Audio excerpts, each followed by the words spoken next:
ang pinagkakatiwalaan.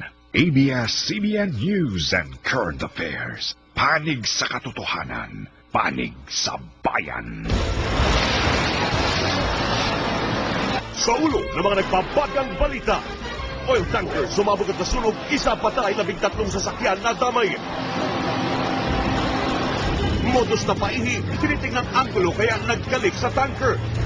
Sunog sa pabrika sa Obando, Bulacan, inabot na ng 3 araw. Demolisyon sa Quezon City, nauwi sa batuhan. Bus operators sa Metro Manila, humihingi ng 7.50 dagdag sa pasahe.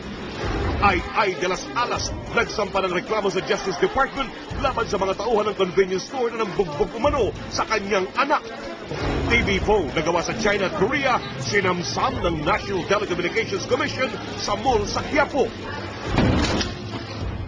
Mga pulis na hindi marunong bumaril, patuta na lang ang magiging sandata. Mint pantapat sa mabahong paa. Dating conjoined twin sa Costa Rica, normal na matapos ang operasyon. Pinay Internet Queen, ambassador na. At sulyapan ang bagong figura nina Aiko, Carlene at Rika.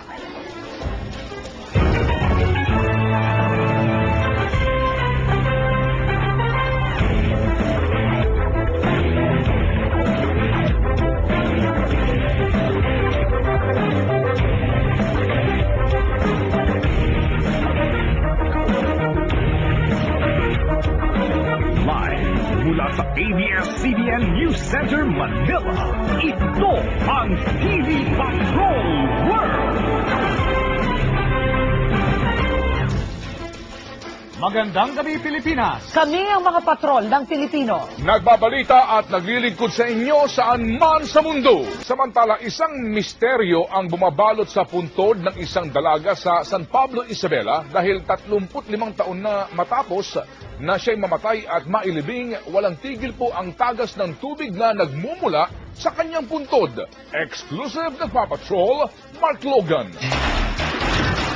Ito ang maliit na simenteryo sa Barangay San Jose, San Pablo, Isabela. 500 kilometro ang layo sa Metro Manila. Bukod sa higanting punong ito ng akasya, dinarayo ng mga tao ang puntod na ito. Babaeng